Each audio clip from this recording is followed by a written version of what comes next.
Assalamualaikum warahmatullahi wabarakatuh. Apa kabar sobat-sobat semuanya? Semoga kita semua dalam keadaan sehat jasmani dan rohani, tidak kekurangan satu apapun. Amin ya rabbal alamin. Oke, mari kita lanjutkan saja ceritanya.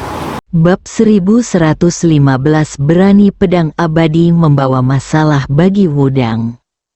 Chu Chen memandang Liu Siwan yang sedang mengayunkan pedangnya dan bertarung dengan Pukong. Deskripsi Suster Liu memang tepat. Pukong Tianzun menampilkan dua kekuatan sihir besar pada saat yang sama, menyelam ke dalam jurang dan mengecilkan bumi serta mengendalikan 5 guntur.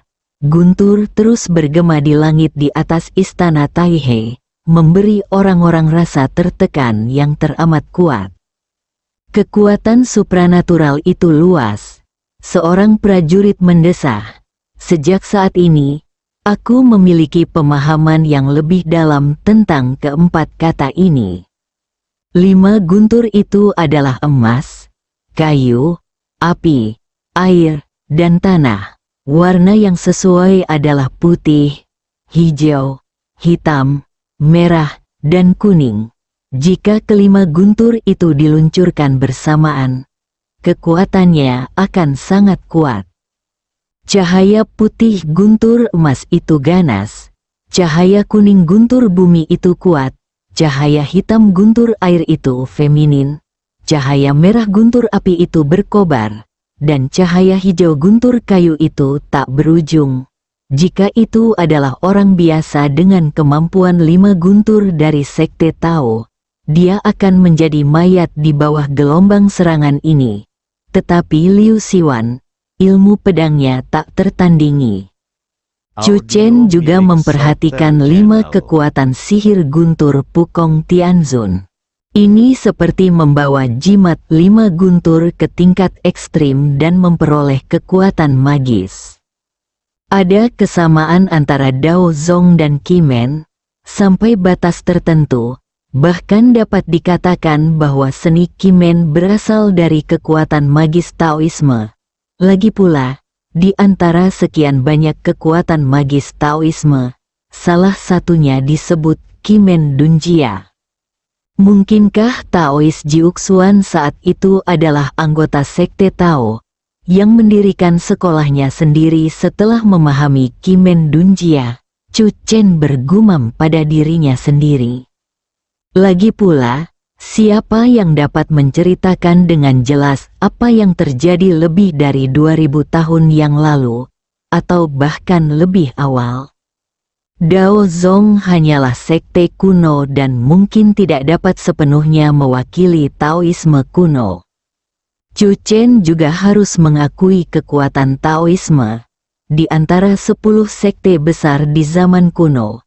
Selain sekte Tao, Sekte Taixu juga termasuk dalam Sekte Tao. Kekuatan Taoisme melambangkan kekuatan Qimen, kekuatan Qimen melambangkan kekuatan Jiuxuanmen, kekuatan Jiuxuanmen melambangkan kekuatanku, dan kekuatanku melambangkan kekuatan era baru seni bela diri kuno. Chu Chen melafalkan beberapa kata dalam hatinya, dan tiba-tiba pikirannya menjadi jernih dan dia merasa segar kembali. Tiba-tiba terdengar suara seruan dari kerumunan di kejauhan. Chu Chen dan yang lainnya menoleh. Mayoritas mulai menindas minoritas. Liu Qianqian berkata tanpa pikir panjang. Di kejauhan, 2 sosok bergegas keluar dari perkemahan Sekte Ilahi Liu He. Salah satunya adalah Xiao Tianyi yang baru saja dipaksa kembali oleh Liu Siwan, dan yang lainnya, seperti Xiao Tianyi, berasal dari Sekte Nanta. Kedua pria itu bergegas menuju Liu Siwan, satu di kiri dan satu di kanan, dan menusuk Pukong dengan tombak berumbai merah mereka untuk membantu serangannya. Hampir pada saat yang sama, 2 menara 9 tingkat melayang di langit, membawa tekanan yang tak terlihat. Kekejaman yang kuat melintas di mata Xiao Tianyi. Hari ini, Kita harus menekan pedang abadi Sekte Pedang Abadi Susan di bawah menara langit Sekte Nanta. Tunjukkan kekuatan Sekte Nanta. Liu Siwan memegang pedang tajam di tangannya. Menghadapi pengepungan 3 orang kuat, wajahnya tidak kenal takut. Sebaliknya, seluruh tubuhnya memancarkan energi pedang yang sangat kuat. Dia mengayunkan kendi anggur di pinggangnya. Tertawa keras, menghunus pedangnya, dan ilmu pedangnya begitu dahsyat hingga mencapai langit. Seperti seorang dewa anggur yang berkelana melampaui 9 surga, berdiri di atas istana surgawi, memandang ke bawah ke surga. Dalam pertempuran ini, Liu Siwan benar-benar memperlihatkan kekuatan bertarung seorang pendekar pedang abadi. Biarkan seluruh dunia melihat bahwa bahkan setelah 2000 tahun lagi, pedang abadi akan tetap menjadi yang teratas di kelasnya. Tidak peduli seberapa banyak kekuatan sihir yang kau miliki, aku hanya butuh 1 pedang. Di bawah tekanan yang kuat, Liu Siwan tidak mengalami kerugian. Sebaliknya, ujung pedang menjadi semakin terang di depan istana Taihe di Gunung Wudang. Dia mengayunkan pedangnya ke atas dan menghancurkan menara itu. Ledakan, ledakan, 2 menara 9 tingkat langsung hancur. Para prajurit yang menyaksikan terkejut, mata mereka terbuka lebar. Hatiku bagai dilanda kekacauan. Berani sekali menghadapi pengepungan 3 orang kuat. Liu Siwan mampu melawan dan membunuh mereka. Pedang di tangannya menjadi semakin tajam. Saya ingin menjadikan Liu Siwan sebagai pedang abadi Tiongkok yang kedua. Mereka datang, mereka datang lagi, 2 orang lagi datang. Apakah Sekte Dewa Liu He akan mengeroyok Liu Siwan? Ini benar-benar tidak tahu malu. Saat kekuatan magis pagoda surgawi Xiao Tianyi dan pria lain dari Sekte Nanta hancur, 2 master yang lebih kuat dengan kekuatan magis bergabung dalam pertempuran, termasuk Bai King dari Sekte Cihang. Untuk sesaat, suara gemuruh terdengar dari segala arah di puncak emas Wudang, dan banyak tempat terkena dampaknya. Lantai di tanah terangkat, meledak dan hancur, dan pohon-pohon serta batu-batu di kejauhan juga tertiup dan meledak. Kerumunan penonton mundur agak jauh, dan para pengikut Sekte Ilahi Liu He serta bekas istana Wudang Taihe juga terus mundur. Mata semua orang terfokus pada 1 orang. Seorang pria berjubah hijau memegang pedang bergerak di antara 5 pria kuat, sepenuhnya menunjukkan kekuatan pedang abadi. Dalam pertempuran ini, Liu Siwan benar-benar membuat namanya terkenal. Kemarahan di mata Pukong bertambah kuat, dan serangannya menjadi lebih ganas dan licik, dengan setiap gerakan ditujukan untuk membunuh Liu Siwan. Suara ledakan terus terdengar dari segala arah.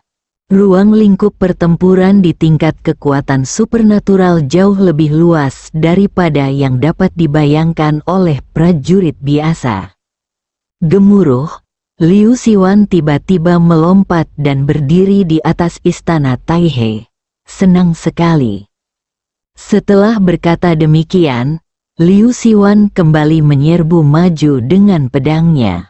Hal ini membuat kulit kepala terasa geli.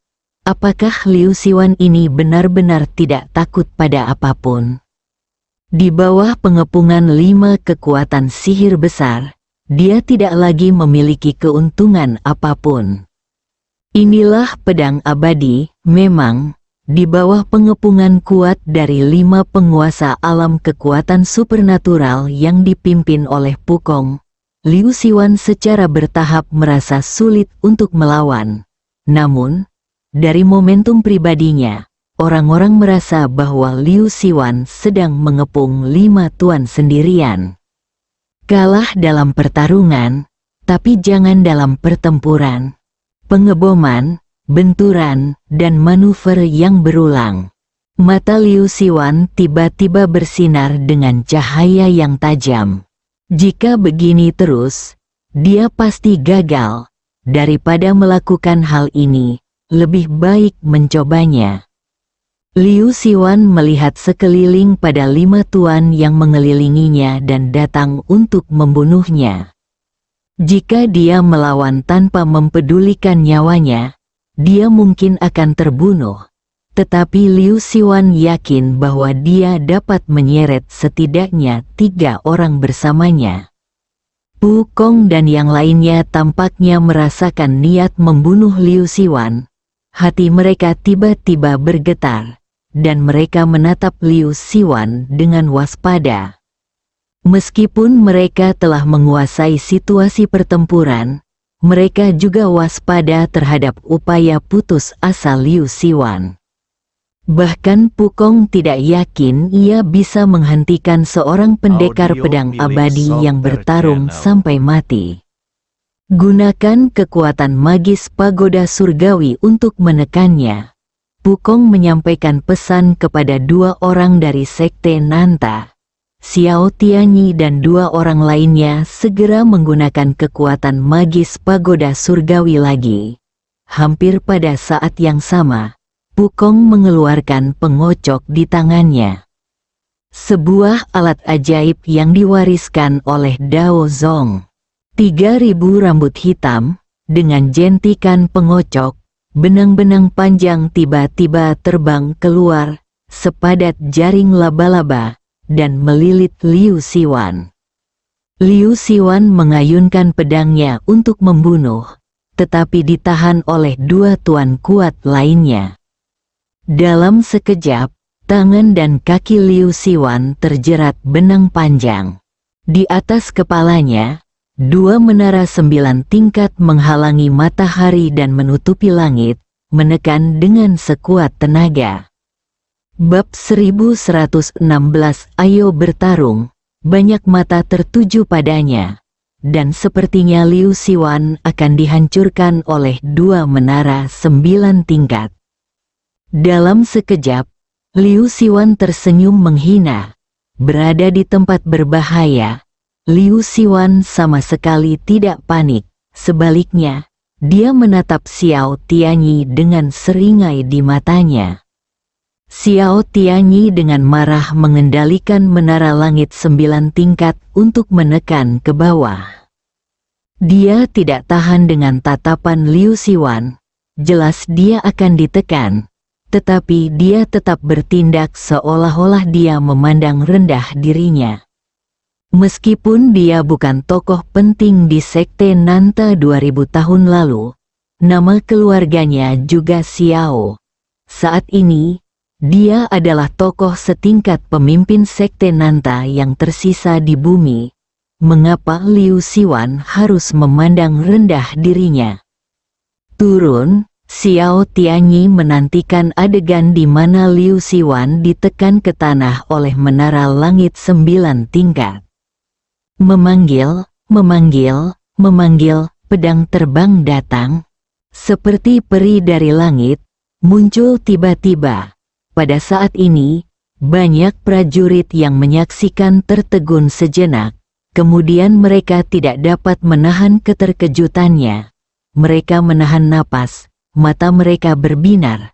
Mungkinkah pahlawan Chu telah tiba? Ujung pedang yang tajam menggetarkan langit dan bersiul.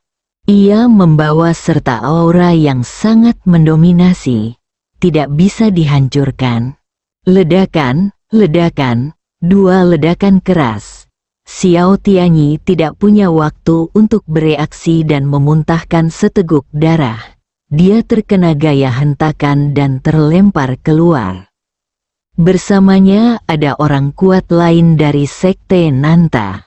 Mengalami patah kekuatan sihirnya 2 kali dalam waktu singkat merupakan sebuah kejutan besar bagi Xiao Tianyi.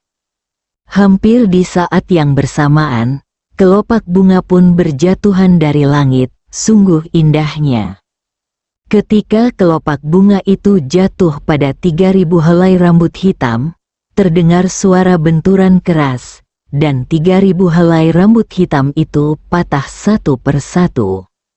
Liu Siwan melompat keluar dari pengepungan Pukong dan lainnya, melihat ke satu tempat dan tersenyum.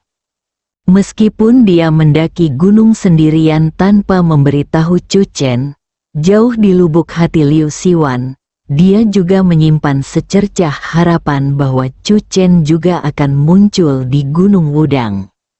Chu Chen tidak mengecewakan Liu Siwan.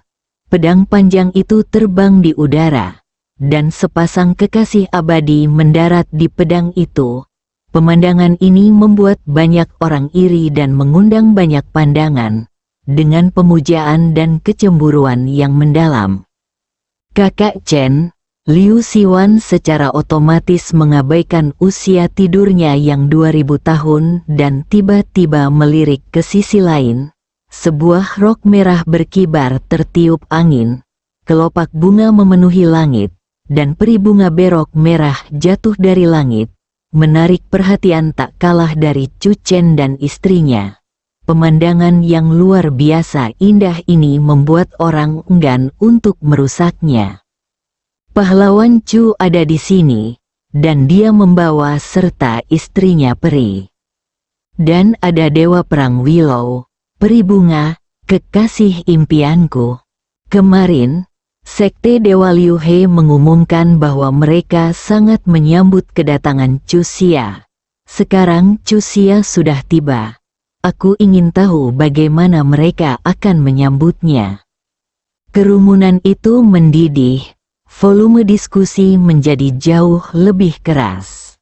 Secara daring, di berbagai platform jaringan utama, jumlah orang yang memerhatikan upacara pendirian Sekte Ilahi Liu He Gunung Wudang melonjak seketika karena teriakan pahlawan Chu muncul di Gunung Wudang.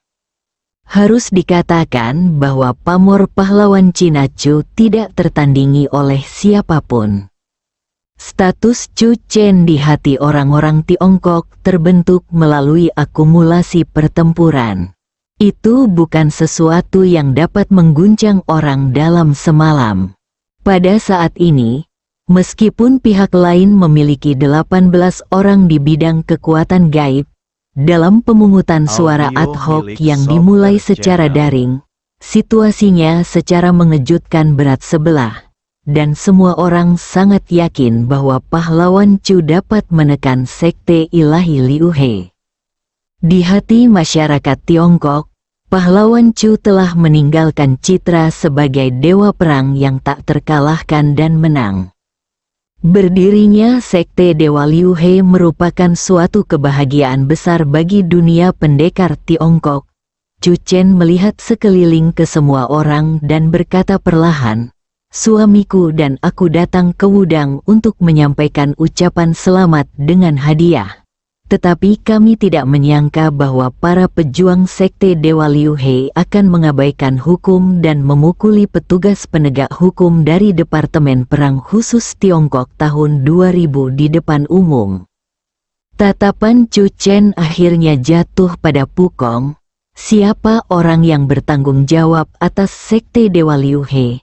Keluarlah dan berikan penjelasan. Begitu kata-kata itu terucap, orang-orang di sekitar Pukong semua menatap Chu Chen dengan wajah tidak bersahabat. Wulian Tianzun, Pukong berkata dengan tenang, jika pertarungan antar prajurit melibatkan hukum sekuler, itu mungkin bukan ide yang bagus. Chu Chen tersenyum. Yang Mulia bermaksud bahwa dalam situasi saat ini, siapapun yang memiliki pukulan lebih keras adalah yang benar. Apakah ada masalah? Seorang pria kuat dari 10 sekte absolut bertanya langsung. Senyum cemerlang muncul di wajah Chu Chen. Dia adalah seorang penegak hukum Tiongkok. Ketika dia menghadapi perkelahian di Tiongkok, tentu saja dia harus membicarakan hukum terlebih dahulu. Tapi pihak lainnya adalah orang luar, jadi Ayo bertarung, memanggil. Tidak seorang pun menyangka bahwa setelah Chu Chen tersenyum, dia langsung melancarkan serangan. Pedang terbang itu melintas secepat kilat, bagaikan bintang dingin yang lewat. Target pertama pedang terbang itu tidak lain adalah orang kuat dari 10 sekte absolut yang baru saja berbicara. Sekte 10 absolut dikenal memiliki 10 kekuatan sihir agung, yang merupakan yang terbaik di dunia. Bagi para prajurit kuno ini, rasa takut mereka terhadap Liu Siwan jauh lebih besar daripada rasa takut mereka terhadap Chu Chen. Bagaimanapun, Liu Siwan pernah menjadi anak ajaib nomor 1 di Sekte Pedang Abadi Susan, sedangkan Chu Chen hanyalah seorang pendekar modern yang bangkit dari debu. Cepat atau lambat, dia akan ditinggalkan oleh zaman. Orang terkuat di antara 10 sekte tertinggi bernama Zhou Xinheng. Ketika pedang terbang itu datang, Zhou Xinheng sama sekali tidak siap. Ia hanya mengandalkan insting untuk segera mundur dan menghindar, sembari di saat bersamaan memperlihatkan salah satu kekuatan sihir dari 10 sekte absolut, pasir dan batu terbang. Dalam sekejap, pasir yang berterbangan di seluruh langit dengan cepat berkumpul untuk menghalangi lintasan pedang terbang itu. Pada saat yang sama, batu-batu besar berguling dan bergemuruh, terbang ke arah Chu Chen. Kekuatan magis ini mirip dengan kekuatan magis sekte gunung tak tergoyahkan yang mampu memindahkan gunung. Akan tetapi, dibandingkan dengan kekuatan sihir sekte gunung tak tergoyahkan yang mampu memindahkan gunung, kekuatan sihir pasir dan batu terbang lebih rumit penerapannya. Saat pasir terbang menyerang, ia mengandung banyak serangan tersembunyi. Tatapan mata Chu Chen dingin, dan dia terbang maju dengan pedangnya untuk membunuh. Adegan ini mengejutkan halayak di kejauhan. Mereka mengira dengan munculnya Chu Chen, situasinya sudah berubah, dan kedua belah pihak tidak akan bertarung lagi dengan mudah. Lagi pula, dilihat dari kekuatan kedua belah pihak, meskipun kekuatan sihir sekte ilahi Liu He beberapa kali lebih tinggi daripada Chu Chen, bahkan Liu Siwan dapat melawan 1 lawan 5. Lalu bagaimana dengan pahlawan Chu? Akan masuk akal jika kedua pihak saling menahan diri, tetapi mereka tidak tahu bahwa Tuan Chu tidak bermain sesuai aturan. Karena pihak lain ingin menggunakan cara prajurit untuk menyelesaikan masalah Gunung Wudang, Chu Chen akan menunjukkan sisi prajurit yang paling murni. Jika tidak setuju, lawan saja. Sejak Sekte Dewa Liu He secara resmi mengumumkan perburuan terhadap Liu Siwan, Chu Chen tidak pernah menyangka bahwa ia bisa hidup damai dengan Sekte Dewa Liu He.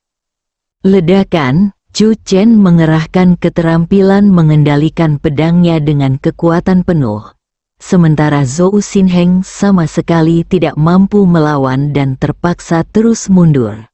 Orang-orang kuat di ranah kekuatan ilahi 6 harmoni dan kekuatan ilahi 18 juga bereaksi pada saat ini. Kalau begitu, mari kita bertarung. Bersambung.